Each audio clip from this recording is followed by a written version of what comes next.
En una mañana de abril de 2016, los protocolos reales parecen más rígidos que nunca en los pasillos del Palacio de Kensington. La princesa Catalina, duquesa de Cambridge, se encontraba revisando su agenda del día cuando recibió una llamada que cambiaría por completo sus planes. Al otro lado de la línea, la directora de un hospicio infantil en Londres le suplicaba una visita urgente para una niña de 7 años llamada Emma, quien había expresado su último deseo de conocer a una princesa de verdad antes de que fuera demasiado tarde. El protocolo real establece claramente que las visitas oficiales debían programarse con semanas de anticipación, pasar por múltiples filtros de seguridad y seguir un itinerario estrictamente planificado. Sin embargo, Catherine no dudó en un segundo. Con una determinación que sorprendió incluso a su equipo de seguridad más cercano, canceló todas sus citas programadas y ordenó que prepararan su vehículo inmediatamente. Hay momentos en los que las reglas deben ceder paso a la humanidad, les dijo a sus asesores, quienes intentaban disuadirla explicando las complicaciones logísticas y de protocolo que esto conllevaría.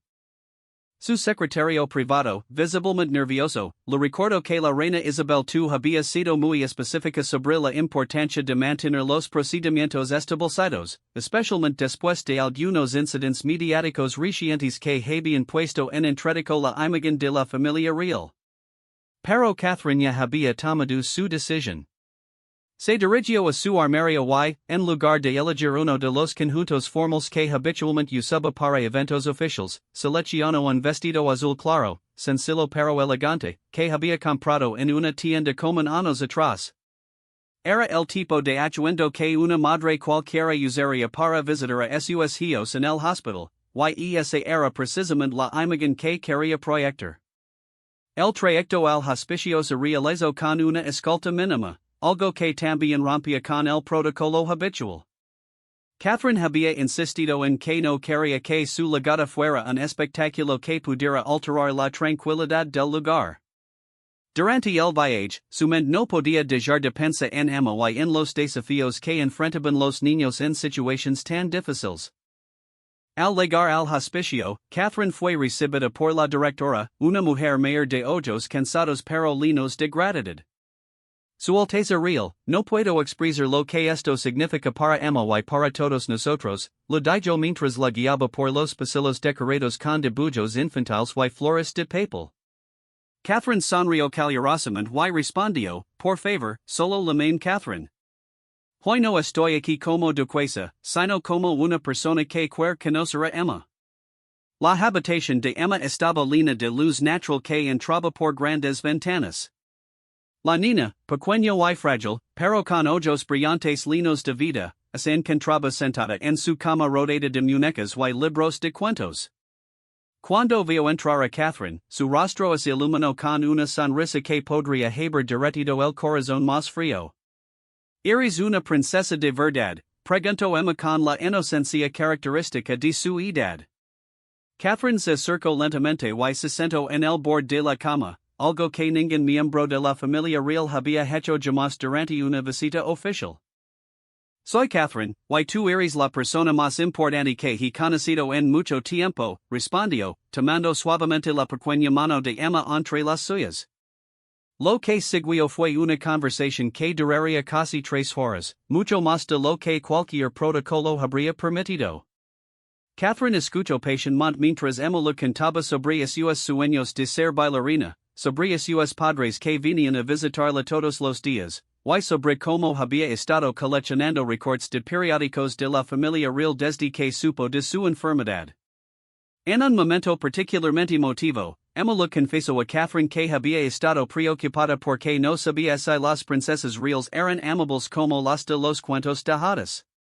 Algunas personas me dijeron que las princesas de verdad son muy serias y no pueden ser amigas de niñas como yo, lo dijo con una mezcla de curiosidad y tristeza en su voz. Catherine sintió que su corazón se quebraba un poco. Sin pensarlo 2 veces, se recostó junto a Emma en la cama del hospital y lo dijo, ¿sabes qué?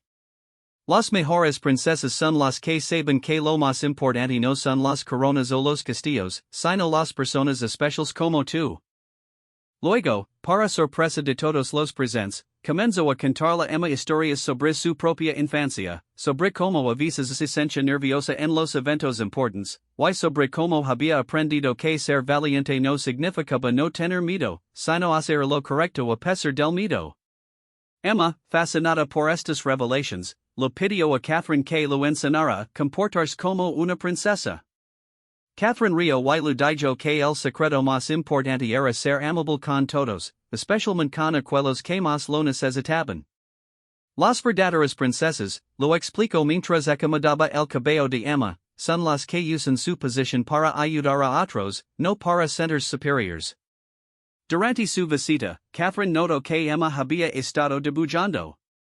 Los dibujos mostraban figuras de princesas, pero todas tenían una característica peculiar: estaban cuidando niños enfermos, ayudando ancianos, o simplemente abrazando a personas que parecían tristes. Catherine se conmovió profundamente al darse cuenta de que, incluso en su situación, Emma entendía intuitivamente lo que significaba el verdadero servicio. ¿Te gustaría que fuéramos amigas de verdad?, le preguntó Catherine a Emma. La niña asintió con entusiasmo, y Catherine prometió visitarla nuevamente, no como un evento oficial, sino como una amiga que vendría a jugar y a conversar. Esta promesa, aunque quebrantaba innumerables reglas sobre compromisos reales no programados, fue sellada con un abrazo que ambas recordarían para siempre. Cuando Catherine finalmente se preparó para partir, Emma le regaló uno de sus dibujos, una princesa con un vestido azul, exactamente como el que Catherine llevaba puesto ese día, que estaba sentada en una cama de hospital junto a una niña pequeña, ambas sonriendo. En la parte inferior del dibujo, Emma había escrito con su caligrafía infantil: para mi amiga princesa Catherine, que es amable como en los cuentos. El impacto de esta visita se extendió mucho más allá de ese día. Las enfermeras del hospicio comentaron más tarde que Emma había estado hablando durante semanas sobre su amiga princesa, y que su estado de ánimo había mejorado notablemente. Pero el efecto más profundo lo experimentó la propia Catherine, quien comenzó a cuestionar seriamente algunas de las restricciones protocolarias que limitaban su capacidad de conectar genuinamente con las personas a las que se suponía que debía servir. Esa noche, de vuelta en Kensington, Catherine se enfrentó a las críticas de algunos miembros del establishment real.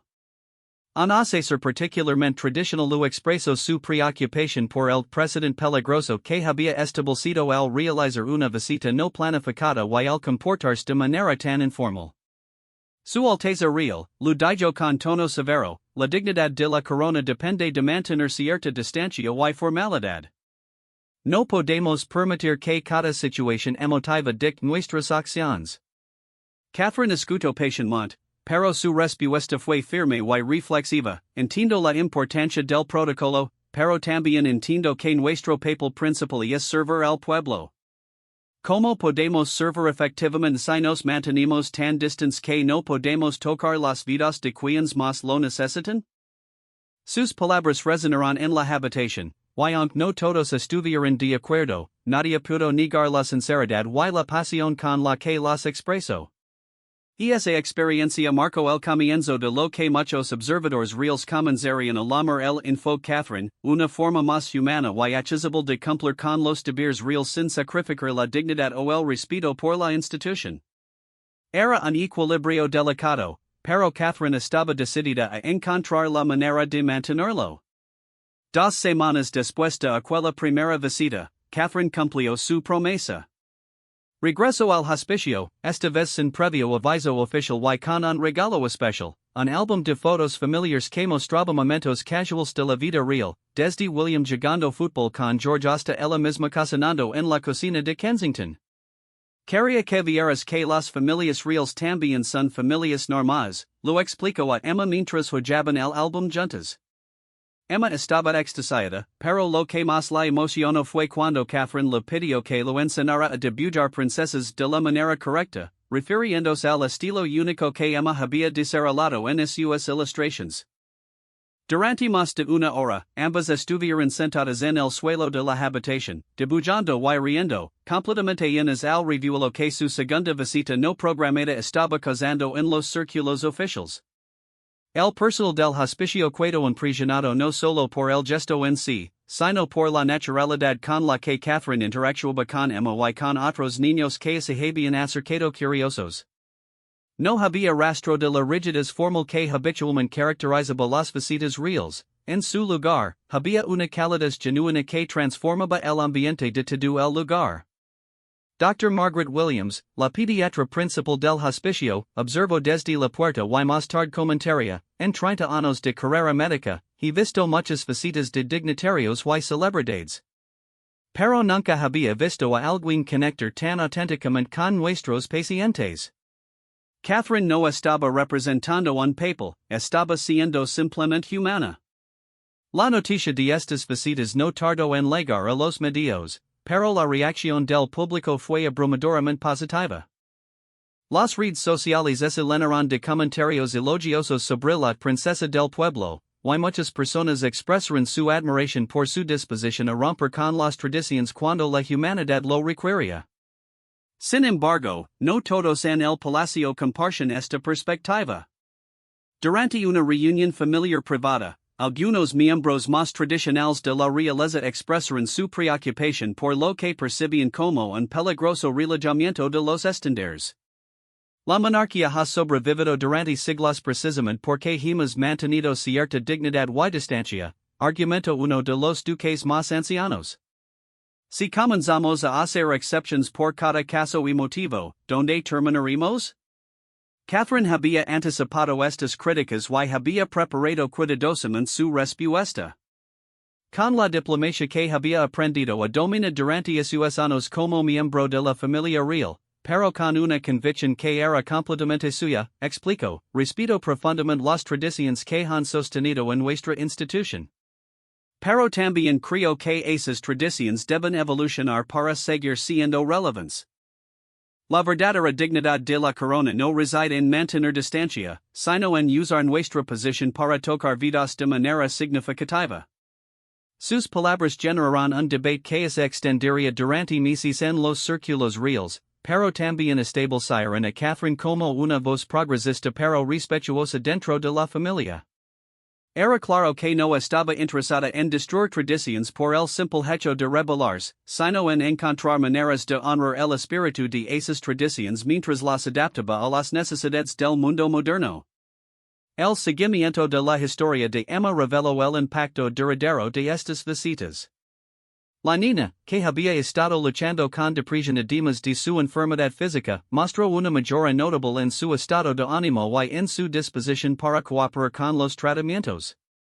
Sus padres escribieron una carta personal a Catherine, expresando su gratitud no solo por el tiempo que había dedicado a su hija, sino por la esperanza y la alegría que había traído a sus vidas durante un periodo extremadamente difícil.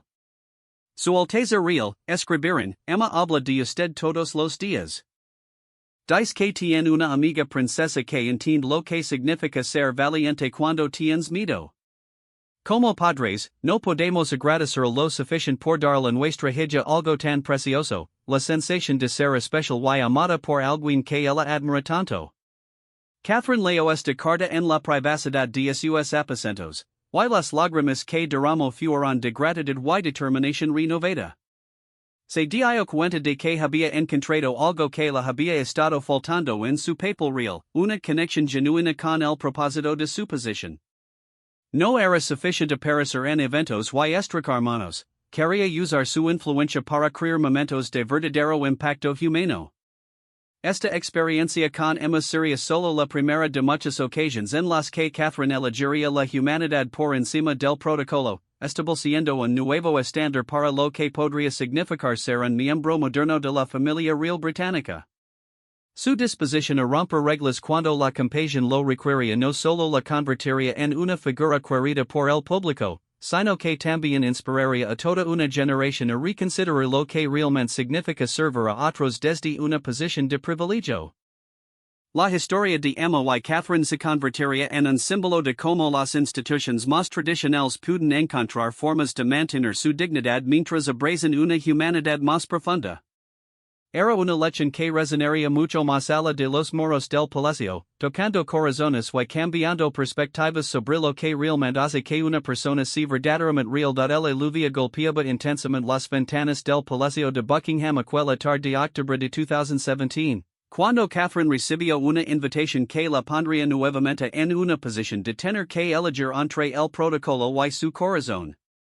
Lady Margaret Thornfield, una anciana de 93 años que había servido como dama de compañía de la reina madre durante más de 40 años, yacía en su lecho de muerte en su modesta casa de campo en Surrey, pidiendo ver por última vez a la joven duquesa que había traído nueva vida a la corona. La situación era particularmente delicada porque Lady Margaret no había sido oficialmente parte del círculo íntimo de la familia real durante los últimos 15 años, después de un desacuerdo menor sobre protocolos que había resultado en su retiro silencioso pero digno. Visitarla requería no solo romper con las reglas sobre visitas no programadas, sino también navegar las complejas dinámicas de viejas heridas dentro del establishment real. Catherine conoce la historia de Lady Margaret a través de conversations casuales con algunos de los miembros más antiguos del personal del palacio. Esta mujer extraordinaria había dedicado su vida entera al servicio de la corona, sacrificando oportunidades de matrimonio y familia propia para estar disponible cada vez que la familia real la necesitaba. Había sido una figura maternal para muchos de los miembros más jóvenes de la realeza, incluyendo al propio padre de William, y su sabiduría había guiado a la familia a través de algunas de sus crisis más difíciles. El desacuerdo que había llevado a su retiro había sido, en realidad, una cuestión de principios. Lady Margaret había expresado su preocupación por la creciente distancia entre la familia real y el pueblo, sugiriendo que necesitaban encontrar maneras de ser más accesibles y relevantes. Sus opiniones, consideradas demasiado progresistas en ese momento, habían sido rechazadas por el establishment, llevándola a tomar la dolorosa decisión de retirarse antes que comprometer sus principios. Ahora, 15 años después, Catherine se encontraba enfrentando exactamente el tipo de dilemas que Lady Margaret había previsto. La ironía no se lo escapaba, aquí estaba ella, luchando por humanizar su papel real, mientras que la mujer que había anticipado esta necesidad yacía olvidada y sola. Catherine no dudó en su decisión. Esa misma tarde, sin consultar con sus asesores y a pesar de las condiciones climáticas adversas, se dirigió personalmente a Surrey. Condujo ella misma su automóvil, acompañada únicamente por un agente de seguridad discreto, una decisión que causó considerable inquietud en su equipo de protección. La casa de Lady Margaret era una encantadora cottage inglesa, rodeada de jardines que una vez habían sido meticulosamente cuidados pero que ahora mostraban los efectos del tiempo y la falta de atención. Catherine fue recibida por Sarah, la sobrina de Lady Margaret, quien había estado cuidando a su tía durante los últimos meses. Su Alteza Real, dijo Sarah con los ojos llenos de lágrimas, no puedo creer que haya venido. Tía Margaret ha estado hablando de usted durante semanas, diciendo que usted era la esperanza que la familia real necesitaba. Catherine entró a la casa, impregnada del aroma de lavanda y libros antiguos. Las paredes estaban cubiertas de fotografías que contaban la historia de décadas de servicio leal. Lady Margaret junto a la reina madre en eventos oficiales, sosteniendo a un joven Charles en sus brazos, consolando a Diana durante sus primeros días como miembro de la familia real. La habitación de Lady Margaret estaba bañada por la suave luz de lámparas antiguas. La anciana, aunque visiblemente frágil, mantenía la dignidad y elegancia que habían sido su marca durante toda su vida. Cuando vio entrar a Catherine, sus ojos se iluminaron con una mezcla de sorpresa y profunda emoción. Mi querida Nina, susurró Lady Margaret con voz de Bilparolina de Carino, veniste realmente. Catherine se acercó y tomó la mano de la anciana entre las suyas. Por supuesto que vine, Lady Margaret. He estado esperando la oportunidad de conocerla adecuadamente y de agradecerle todo lo que ha hecho por esta familia. Lo que siguió fue una conversación extraordinaria que duraría más de 4 horas. Lady Margaret, con la lucidez de alguien que ha vivido mucho y aprendido más, compartio con Catherine historias, sabiduría y perspectivas que ningún manual de protocolo podría haber proporcionado. Querida, lo dijo Lady Margaret, he observado tu trabajo desde la distancia, y vonti algo que esta familia no había tenido en mucho tiempo, un corazón genuino acompañado de la inteligencia para saber cuándo usar la cabeza y cuándo seguir el corazón. Catherine se sintió profundamente movida por estas palabras, viniendo de alguien que había dedicado su vida al servicio real. Lady Margaret respondió, he estado navegando por aguas desconocidas, tratando de encontrar la manera de ser auténtica mientras respeto las tradiciones. A veces siento que estoy decepcionando a todos. Lady Margaret sonrió con la sabiduría de sus años. Mi querida Nina, la decepción es inevitable cuando estás tratando de cambiar algo. Lo importante es asegurar de que estás decepcionando a las personas correctas por las razones correctas. Durante su conversación, Lady Margaret le contó a Catherine sobre los desafíos que había enfrentado durante su servicio, particularmente durante los periodos más turbulentos de la familia real. Lo habló sobre cómo había aprendido a equilibrar lealtad con honestidad, y cómo había llegado a entender que el verdadero servicio a la corona a veces requería estar dispuesta a desafiar a la corona. Hay una diferencia, explicó Lady Margaret, entre servir a la institución y servir a lo que la institución representa. A veces, para proteger lo segundo, debes estar dispuesta a desafiar lo primero. Catherine absorbió cada palabra, sintiendo que finalmente había encontrado a alguien que entendía sus conflictos internos. Lady Margaret había enfrentado los mismos dilemas décadas antes, y su perspectiva proporcionaba a Catherine una validación que no sabía que necesitaba. En un momento particularmente emotivo, Lady Margaret le pidió a Catherine que se acercara. Con manos temblorosas, le entregó una pequeña caja de terciopelo. Dentro había un broche antiguo, simple pero elegante, con un diseño de una rosa y una rama de olivo entrelazadas. Este broche, explicó Lady Margaret, me lo dio la reina madre cuando comencé mi servicio. Ella me dijo que la rosa representaba la belleza y la dignidad de la corona, mientras que la rama de olivo representaba la paz y la reconciliación que la corona debía traer al pueblo. Quiero que lo tengas tú, porque creo que entiendes mejor que nadie lo que significa. Catherine recibió el broche con lágrimas en los ojos. Era más que una pieza de joyería, era un símbolo de continuidad, de la conexión entre generaciones de mujeres que habían servido a la corona con diferentes métodos pero con el mismo espíritu de dedicación. Pero Lady Margaret, dijo Catherine, este broche debería cuidarse en su familia. La anciana sonrió débilmente. Mi querida, tú eres mi familia ahora. Todas las que servamos a la corona somos parte de una familia extendida, unidos por algo más grande que nosotros mismos.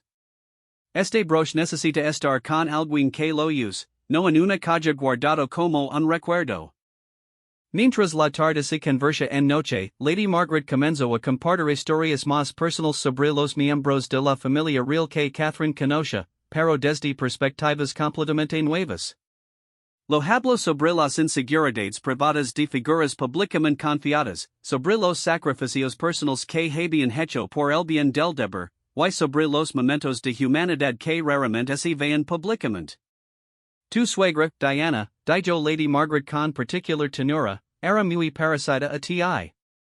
Tenía ese mismo instinto de romper las barreras cuando su corazón se lo dictaba. La diferencia es que tú tienes algo que a ella le faltaba, paciencia.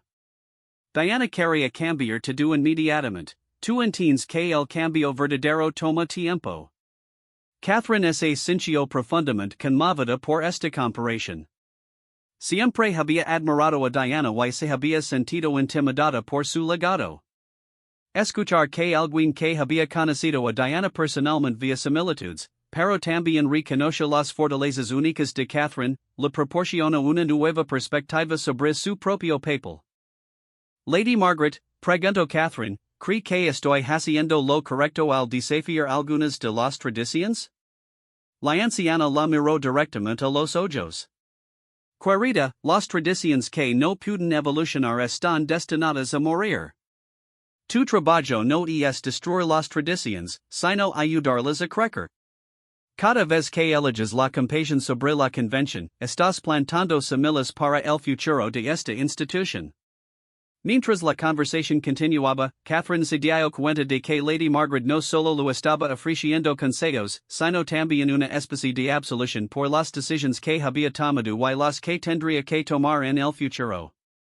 Era como si esta mujer sabía estuviera pasando una antorcha, no de poder, sino de responsabilidad moral. Sarah entró discretamente para ofrecerte, y Catherine insistió en ayudar a prepararlo, algo que sorprendió gratamente tanto a Sarah como a Lady Margaret. Una duquesa que servte en mi cocina, bromeó Lady Margaret. Los tiempos realmente están cambiando. Mientras preparaban el té juntas, Sarah le confió a Catherine cuánto significaba esta visita para su tía.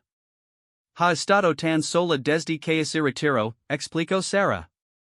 Creo que se sintió olvidada por la familia a la que había dedicado su vida. Su visita le ha devuelto la dignidad que pensó que había perdido. Esta revelación tocó profundamente a Catherine. Se dio cuenta de que su presencia allí no era solo un acto de amabilidad, sino una forma de reconocimiento y validación para alguien cuyo servicio había sido injustamente pasado por alto. De vuelta en la habitación, Lady Margaret continuó compartiendo su sabiduría. Lo habló a Catherine sobre la importancia de rodearse de personas que estuvieran dispuestas a decir la verdad, incluso cuando fuera incómoda. Los palacios están llenos de gente que dice lo que cree que quieres escuchar, advirtió. Tu mayor desafío será encontrar y mantener cerca a aquellos que te dirán lo que necesitas escuchar. También le dio consejos prácticos sobre cómo manejar las críticas que inevitablemente vendrían. No trates de complacer a todos, lo dijo. Elige tu público cuidadosamente. Algunas personas nunca aprobarán lo que haces, sin importar cuán bien lo hagas.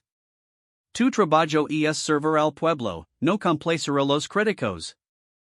Cuando finalmente llegó el momento de partir, Catherine se sintió como si estuviera dejando atrás no solo a una nueva amiga, sino a una mentora invaluable. Lady Margaret, a pesar de su fragilidad física, insistió en acompañar a Catherine hasta la puerta. Prometí algo, dijo Lady Margaret, tomando las manos de Catherine en las suyas. Prometí que seguirás confiando en tu instinto.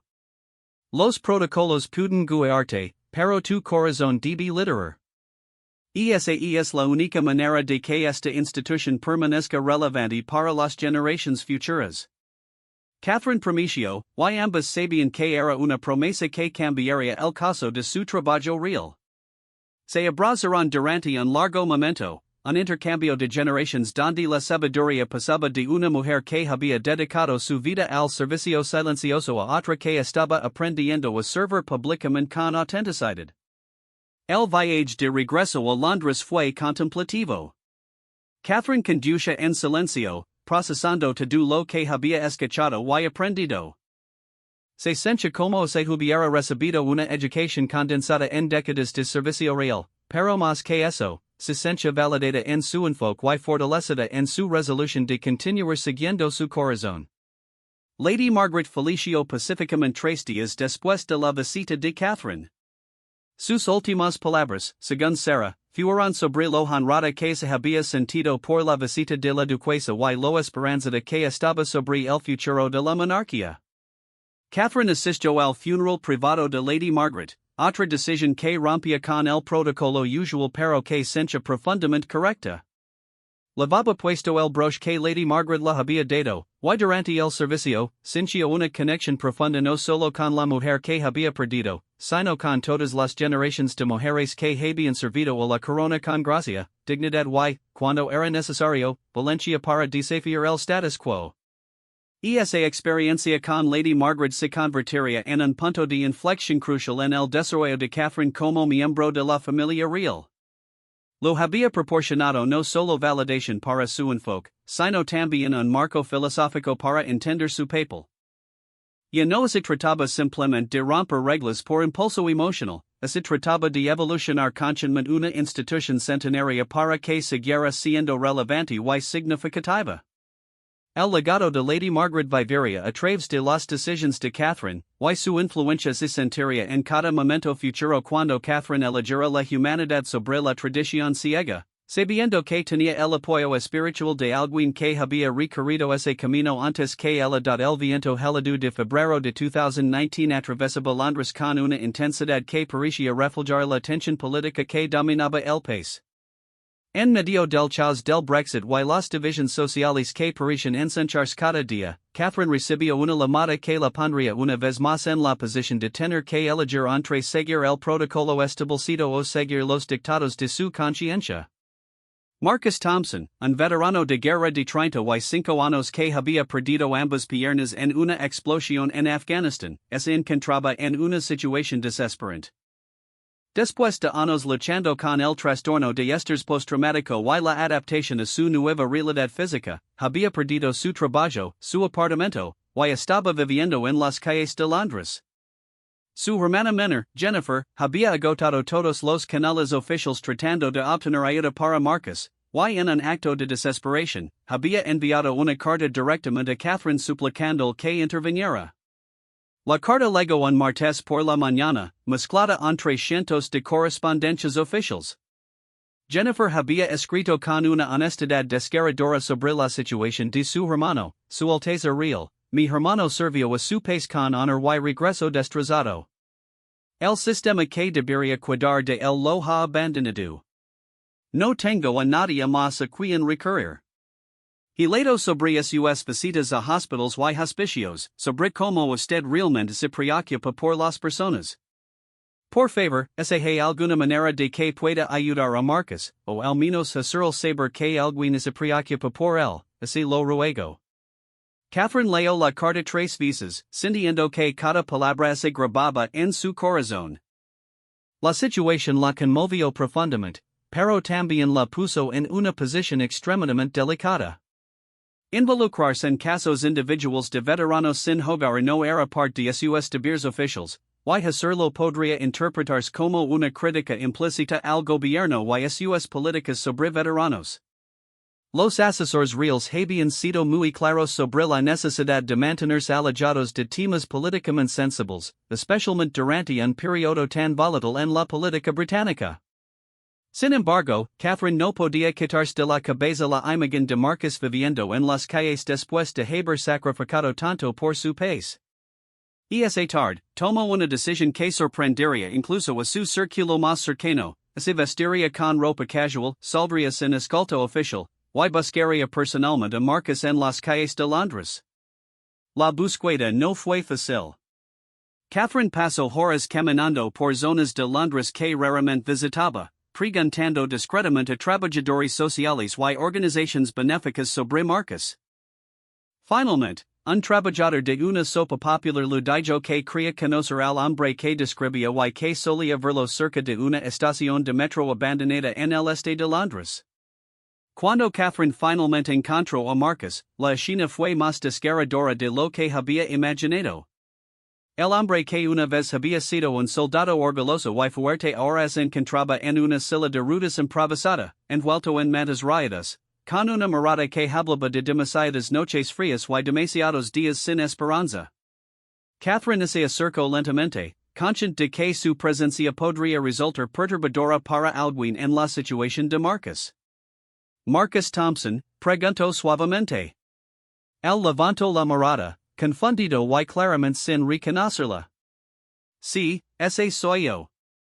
Quien pregunta, respondió con la cautela de alguien que había aprendido a desconfiar de los extraños. Soy Catherine, dijo ella, sentándose en el frío suelo de concreto junto a él. Jennifer, tu hermana, me escribió sobre ti.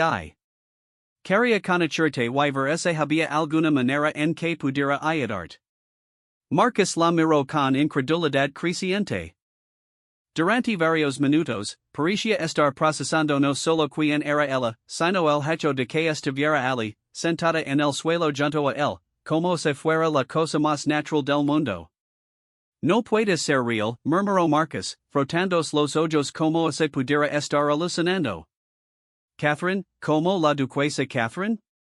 Exactamente como esa Catherine, respondio ella con una sonrisa cálida. Y tu eres Marcus, que servio en el regimiento de paracaidistas en Afghanistan y que morís mucho mejor de lo que la vida te ha dado últimamente. Lo que siguió fue una conversación que duraría más de 3 horas y que cambiaría profundamente a ambos.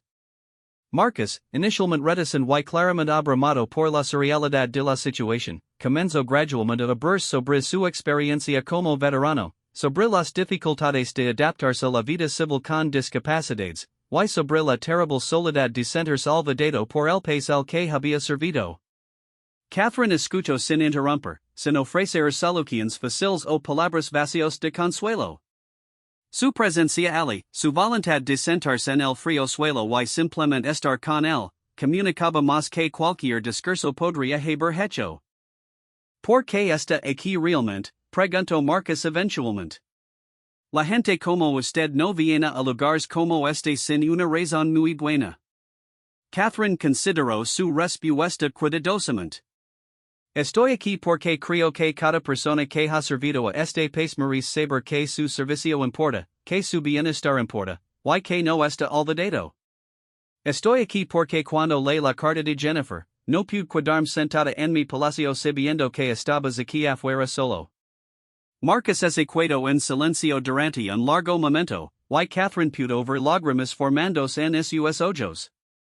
Hace mucho tiempo que nadie me decía que mi servicio importaba, susurró. A veces me pregunto si todo por lo que paimos en Afghanistan valió la pena. Tu servicio valió la pena, respondió Catherine con convicción. El hecho de que el sistema te haya fallado después no disminuye el valor de lo que hiciste. Pero también significa que tenemos trabajo que hacer para asegurarnos de que ningún veterano más pase por lo que tú has pasado. Durante su conversación, otros individuos sin hogar comenzaron a acercarse, curiosos sobre la inusual escena de una mujer bien vestida sentada en el suelo con Marcus. Catherine los saludó a cada uno por su nombre cuando Marcus se los presentó, mostrando el mismo respeto y dignidad que habría mostrado en cualquier evento oficial. Uno de ellos, un anciano llamado George que había sido maestro antes de una serie de tragedias personales que lo llevaron a las calles, reconoció eventualmente a Catherine. En lugar de hacer un escándalo, simplemente lo agradeció discretamente por tomarse el tiempo de estar con ellos. Y es la primera vez en años que alguien importante nos ve como personas reales, lo dijo. Mientras la tarde progresaba, Catherine se enteró de que Marcus había estado tratando de navegar un sistema burocrático laberíntico para obtener el apoyo que necesitaba, pero que cada oficina lo enviaba a otra, cada formulario requería documentos que había perdido cuando se quedó sin hogar, y cada demora lo empujaba más profundamente hacia la desesperación. El sistema no está diseñado para personas como nosotros, explicó Marcus. Está diseñado para personas que tienen direcciones permanentes, que pueden esperar semanas por citas, que tienen computadoras y internet. Cuando pierde todo eso, es casi imposible volver al sistema. Catherine absorbió cada detalle, entendiendo por primera vez las complejidades reales que enfrentaban los veteranos sin hogar. No era simplemente una cuestión de falta de voluntad o recursos, era un problema sistémico que requería soluciones sistemáticas. Cuando comenzó a oscurecer, Catherine sabía que tenía que irse, pero no quería dejar a Marcus sin un plan concreto. Marcus, lo dijo, voy a hacer algunas llamadas esta noche. No puedo prometer soluciones inmediatas, pero puedo prometer que no te voy a olvidar. Marcus la miró con una mezcla de esperanza y escepticismo. La gente ha hecho promesas antes, dijo simplemente. Lo sé, respondió Catherine. Pero esta promesa es diferente. Te voy a dar mi número personal, y quiero que me lanes en una semana. Si no he hecho progreso para entonces, necesito que me digas. ¿Trato hecho? Catherine escribió su número en un pedazo de papel y así lo dio a Marcus, un acto que rompía innumerables protocolos de seguridad pero que sentía absolutamente necesario. Antes de irse, le dio dinero suficiente para que pudiera quedarse en un albergue durante varias noches y tener comidas decentes. Esa noche, de vuelta en Kensington, Catherine no durmió. En lugar de eso, pasó horas en el teléfono con organizaciones benéficas, servicios de veteranos, y oficiales del gobierno, utilizando su posición y influencia de maneras que nunca antes había considerado. Cada llamada la hacía más consciente de las fallas sistemáticas que habían llevado a la situación de Marcus. Al día siguiente, Catherine tomó una decisión aún más radical. Anunció que haría de la crisis de veteranos sin hogar una de sus causas oficiales, y que estaría trabajando personalmente con organizaciones para desarrollar soluciones más efectivas. Esta decisión causó considerable consternación en algunos círculos oficiales, ya que convirtió lo que había sido un acto personal de compasión en una posición política oficial. Durante una reunión tensa con algunos de sus asesores, Catherine defendió su decisión con una pasión que sorprendió a todos los presentes. No podemos pretender apoyar en nuestras fuerzas armadas mientras ignoramos lo que les pasa cuando regresan a casa, argumentó. Si usar mi posición para arrojar luz sobre este problema y es controvertido, entonces acepto esa controversia. Una semana después, tal como había prometido, Catherine recibió una llamada de Marcus. Su voz sonaba diferente, más esperanzada.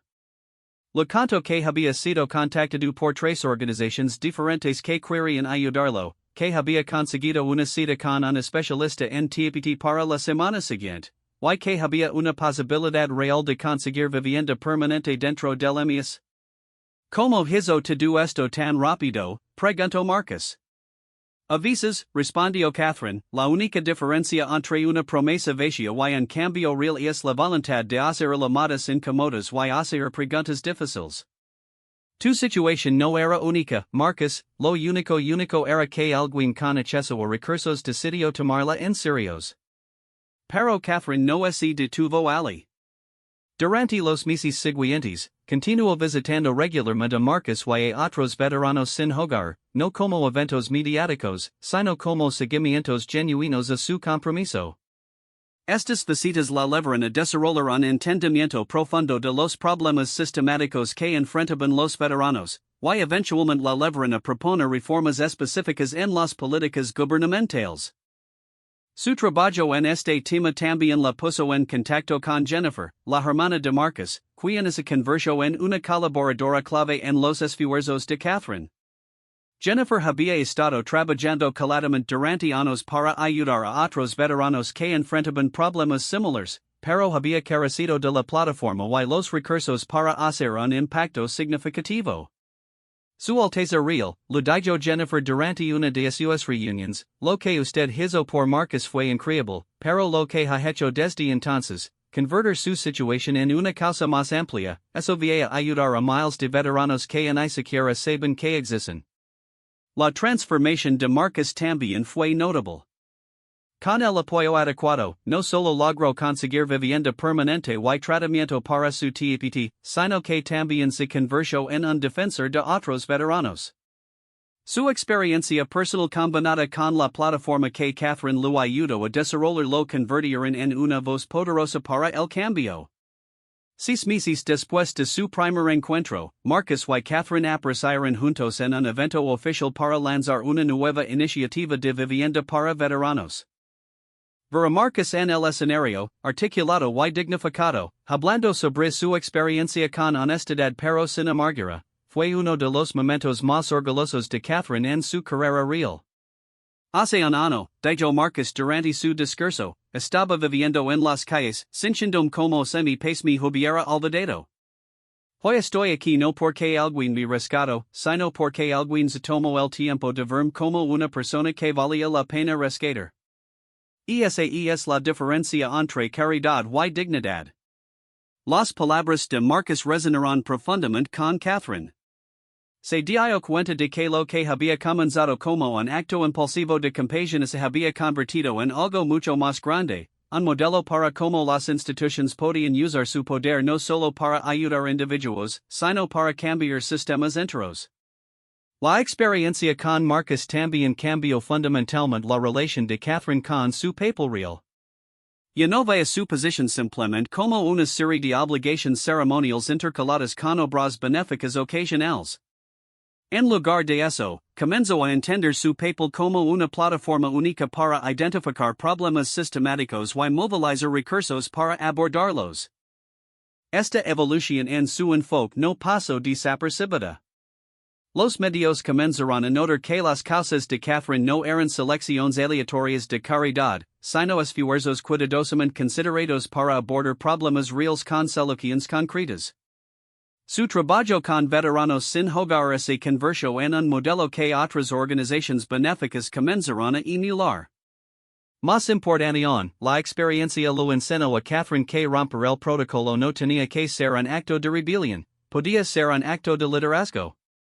Al elegir sentarse en el suelo frío con Marcus, había establecido un nuevo estándar para lo que significaba el servicio real en el siglo XXI.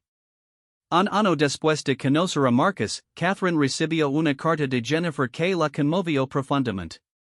Su Alteza Real, escribió Jennifer, quería que supiera que Marcus está prosperando. Tiene un trabajo que ama, una casa que es verdaderamente suya, y lo más importante, tiene esperanza otra vez. Pero también quería que supiera que su historia se ha contado en círculos de veteranos por todo el país. Hay hombres y mujeres que nunca la conocerán personalmente pero que saben que hay alguien en una posición de poder que realmente se preocupa por ellos. Eso les ha dado esperanza también. Para Catherine, esta carta encapsulaba exactamente lo que esperaba lograr con su trabajo, no solo ayudar a individuos, sino crear ondas de esperanza y impacto que se extendieran mucho más allá de sus acciones directas. Su voluntad de romper el protocolo por Marcus no solo había cambiado la vida de un veterano, había comenzado a cambiar la conversación nacional sobre cómo la sociedad trata a aquellos que han servido a su país. Esa transformación, desde un encuentro casual en una calle fría hasta un movimiento nacional por la reforma, demostró el poder único que tenía Catherine para convertir momentos de compasión personal en cambios sistemáticos duraderos. Era una lección que aplicaría una y otra vez en los años venideros, cada vez con mayor sofisticación y impacto de la primavera de 2020 luego con una incertidumbre sin precedentes que transformaría no solo el mundo, sino también la forma en que Catherine entendía su papel como miembro de la familia real. Cuando el COVID-19 comenzó a extenderse por el Reino Unido, llevando consigo el confinamiento, el aislamiento social y una crisis económica devastadora, Catherine se enfrentó a una elección que definiría su legado, podía refugiarse en la seguridad del palacio y cumplir con sus deberes reales de manera remota, o podía encontrar maneras de estar presente para su pueblo durante su momento más vulnerable. La decisión llegó de forma inesperada durante una llamada de video con trabajadores de salud en un hospital de Manchester. Dr. Emily Richardson, una enfermera de cuidados intensivos que había estado trabajando turnos de 16 horas durante semanas, apareció en pantalla con el agotamiento visible en cada línea de su rostro. Después de los intercambios formales habituales, Dr. Richardson rompió el protocolo con una honestidad desgarradora. Su Alteza Real, dijo con la voz quebrada por la emoción, agradecemos estas llamadas, realmente lo hacemos. Pero necesito que sepa que estamos muriendo aquí. No literalmente, aunque algunos de nosotros hemos estado muy enfermos, sino espiritualmente. Hemos perdido tantos pacientes, hemos estado separados de nuestras familias durante meses, y a veces sentimos que estamos gritando en el vacío. Necesitamos saber que alguien realmente nos ve, que alguien realmente entiende lo que estamos pasando. Las palabras de Dr. Richardson resonaron en Catherine con una fuerza que la sorprendió. Durante las semanas siguientes, no pudo quitarse de la cabeza esa conversación. Las videollamadas oficiales, aunque bien intencionadas, se sentían inadecuadas frente a la magnitud del sufrimiento que estaba ocurriendo por todo el país. Fue entonces cuando Catherine tomó una de las decisiones más controvertidas de su carrera real. A pesar de las estrictas regulaciones de seguridad durante la pandemia, y en contra de los consejos explícitos de su equipo de protección, decidió que haría visitas presenciales a hospitales y centros de atención durante el peor momento de la crisis. La primera visita fue al mismo hospital en Manchester donde trabajaba Dr. Richardson. Catherine llegó temprano en la mañana, usando equipo de protección personal completo y siguiendo todos los protocolos de seguridad, pero su presencia física en un momento cuando la mayoría de las figuras públicas permanecen en aislamiento envió un mensaje poderoso sobre su compromiso con los trabajadores de primera línea. Dr. Richardson se sorprendió tanto al verla llegar que inicialmente pensó que estaba alucinando por el agotamiento. ¿Es realmente usted?, preguntó, tocando el brazo de Catherine como para confirmar que no era una visión. Soy yo, respondió Catherine, su voz ligeramente amortiguada por la mascarilla N95. Dijiste que necesitabas saber que alguien realmente te vi. Estoy aquí para asegurarme de que sepas que te vio, que vio todo el trabajo increíble que estás haciendo, y que no estás sola en esto. Lo que siguió fue una visita de 8 horas que rompió todos los protocolos establecidos para visitas reales. Catherine no se limitó a requeridos ceremoniales o reuniones en salas de conferencias. En lugar de eso, siguió a Dr. Richardson durante su turno completo, observando de primera mano la realidad del trabajo en un hospital durante la pandemia. Vio a Dr. Richardson consolando a una mujer anciana que estaba muriendo sola porque su familia no podía visitarla. Observó mientras el equipo médico lucaba para salvar a un hombre joven que había sido admitido esa mañana con síntomas severos. Fue testigo de los momentos de triunfo cuando un paciente que había estado en ventilador durante semanas finalmente pudo respirar por sí mismo. Pero más que simplemente observar, Catherine encontró maneras de participar.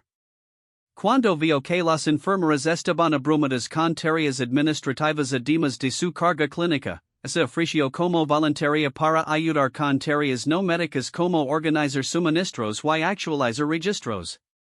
Su presencia liberó al personal médico para que pudieran concentrarse en el cuidado de los pacientes. No puede hacer esto, protestó el administrador del hospital cuando se enteró de que la duquesa estaba organizando armarios de suministros. Y es completamente inapropiado.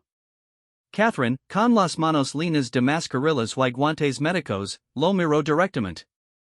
¿Sabe que es inapropiado? Es inapropiado que estas personas extraordinarias estén luchando por salvar vidas mientras se preocupan por cuidar sin suministros básicos. Si puedo ayudar con eso, entonces eso es exactamente lo que voy a hacer.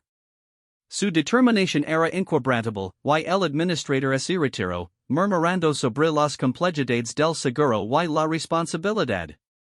Pero el personal médico se sintió profundamente conmovido por su disposición en ensuciarse las manos literalmente en servicio a su trabajo. Durante un descanso, Dr. Richardson llevó a Catherine a una pequeña habitación que el personal había convertido en un espacio de descanso improvisado. Las paredes estaban cubiertas con fotos de pacientes que habían recuperado y cartas de agradecimiento de familias. También había un memorial improvisado para los colegas que habían perdido durante la pandemia. Esta pérdida, explicó Dr. Richardson con lágrimas en los ojos, es lo que nos mantiene funcionando. Los éxitos nos recuerdan por qué hacemos esto, y las pérdidas nos recuerdan lo preciosa que es cada vida que salvamos. Catherine estudió cada foto, cada carta, cada memorial. Cuando llegó al final de la pérdida, se volvió hacia Dr. Richardson con una propuesta que sorprendió a todos los presentes. Quiero que esta pérdida se extienda, dijo. Quiero que cada hospital en el Reino Unido tenga un espacio como este, donde puedan honrar tanto a los supervivientes como a los que han perdido. Y quiero visitarlos todos, uno por uno, para asegurarme de que cada trabajador de salud sepa que su sacrificio es visto y valorado. Esta promesa marcó el comienzo de lo que se convertiría en la jura de gratitud de Catherine, una serie de visitas a hospitals y centros de atención por todo el país que duraría meses. Cada visita rompía múltiples protocolos de seguridad y protocolo real, pero también proporcionaba un impulso moral incalculable para el personal médico que se sentía olvidado y abrumado.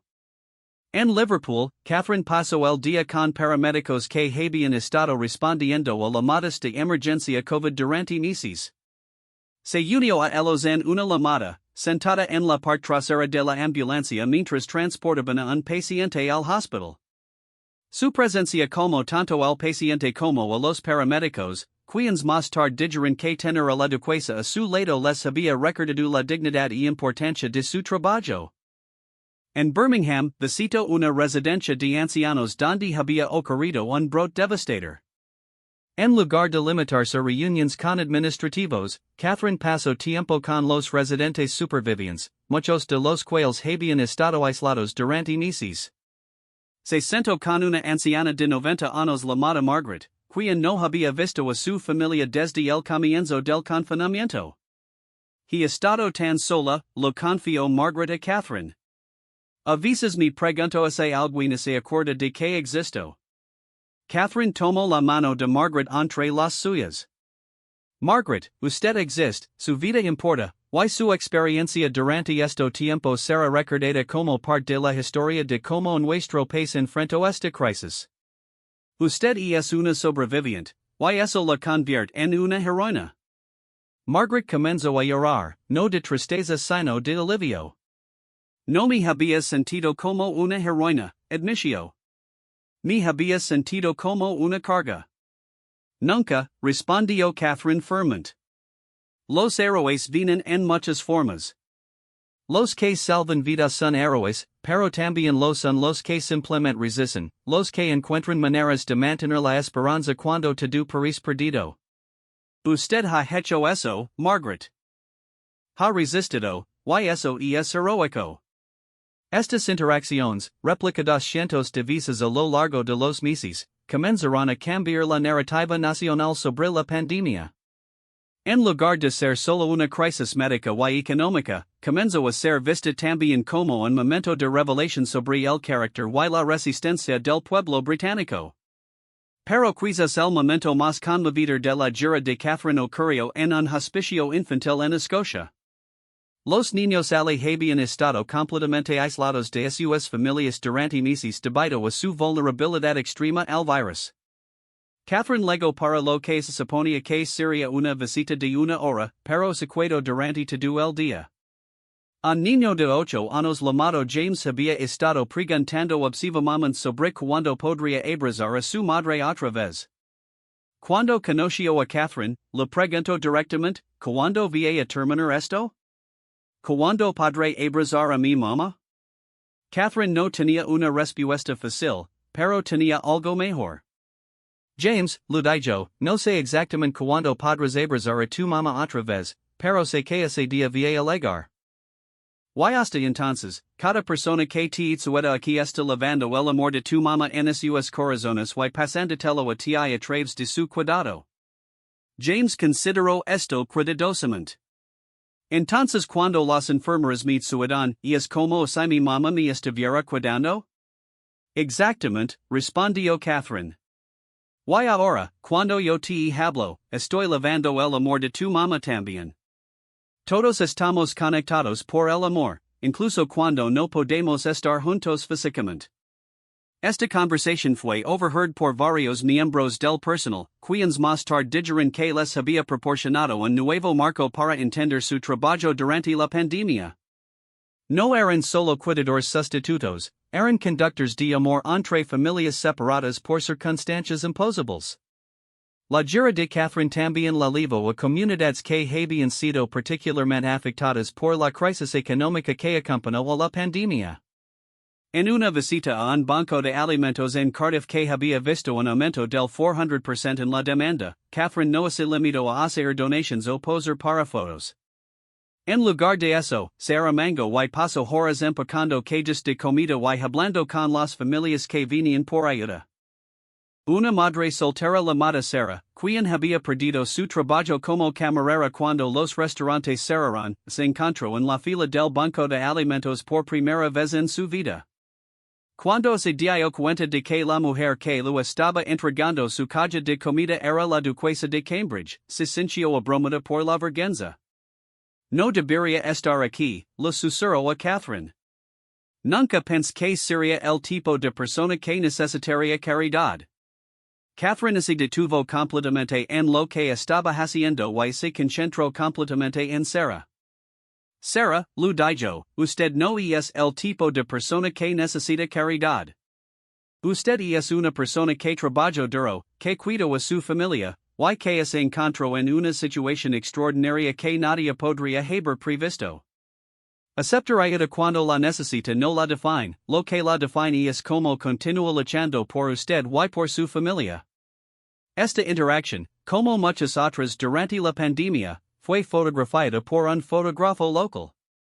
Cuando la imagen se volvió viral, no fue por su valor como curiosidad real, sino por lo que capturó sobre la humanidad compartida durante un momento de crisis.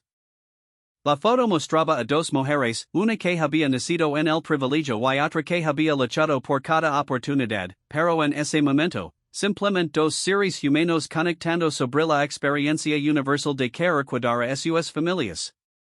El impacto de la gira de gratitud de Catherine se extendió mucho más allá de las personas que conoció directamente. Su disposición a estar físicamente presente durante el momento más peligroso de la pandemia envió un mensaje poderoso sobre el liderazgo y el servicio. No se trataba de declaraciones grandiosas o políticas complejas, se trataba de la simple pero profunda decisión de mostrar que se preocupaba lo suficiente como para estar presente. Dr. Richardson, quien había iniciado todo con su llamada desesperada durante la videollamada, reflexionó meses después sobre el impacto de la visita de Catherine. Cuando ella vino ese día, dijo, cambió algo fundamental en cómo nos veamos a nosotros mismos y en nuestro trabajo.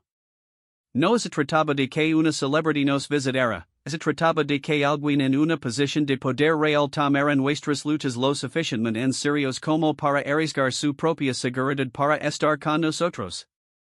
Eso nos recordó que lo que estábamos haciendo importaba, no solo médicamente, sino moralmente. La gira también tuvo un impacto profundo en la propia Catherine. La exposición diaria a tanto sufrimiento y tanta resistencia la cambió de maneras que no había anticipado.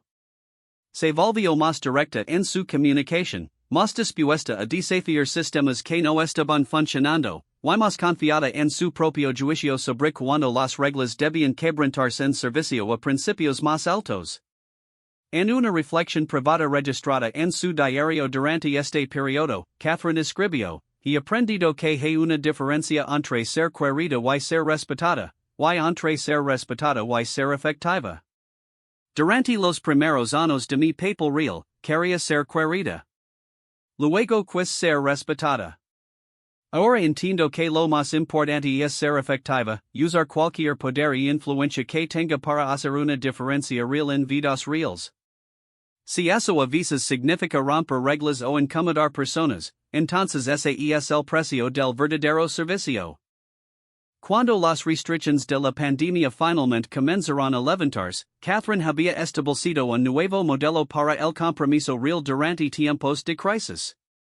Su enfoque había demostrado que era posible mantener la dignidad y el protocolo apropiado mientras se respondía con humanidad y autenticidad a las necesidades del pueblo. El legado de su trabajo durante la pandemia se extendería mucho más allá del periodo de crisis. Había establecido relaciones personales con trabajadores de primera línea por todo el país, relaciones que continuarían informando su trabajo durante años. Había también demostrado que la monarquía podía ser tanto tradicional como adaptable, tanto digna como accesible. Más importante aún, había redefinido lo que significaba romper las reglas en un contexto real. Ya no se trataba de actos impulsivos de rebelión contra la tradición. En lugar de eso, había evolucionado hacia una práctica consciente y estratégica de priorizar la humanidad sobre la convención cuando el momento lo requería. Cuando la historia final de la pandemia del COVID-19 fuera escrita, el papel de Catherine sería recordado no solo por las reglas que rompió, sino por las vidas que tocó, las esperanzas que restauró, y el nuevo estándar que estableció para lo que podía significar el servicio real en el siglo XXI. Su disposición a estar presente durante el momento más difícil del país había transformado no solo su propio rol, sino la comprensión pública de lo que la monarquía podía y debía ser en tiempos de crisis. Su viaje desde una joven duquesa cautelosa hasta una líder confiada que sabía cuándo seguir las reglas y cuándo romperlas había alcanzado su punto culminante durante la pandemia, pero también había establecido las bases para décadas de servicio impactante por venir. Las lecciones aprendidas durante ese periodo extraordinario continuarían guiando sus decisiones y moldeando su legado como una de las figuras reales más queridas y efectivas de la historia británica moderna.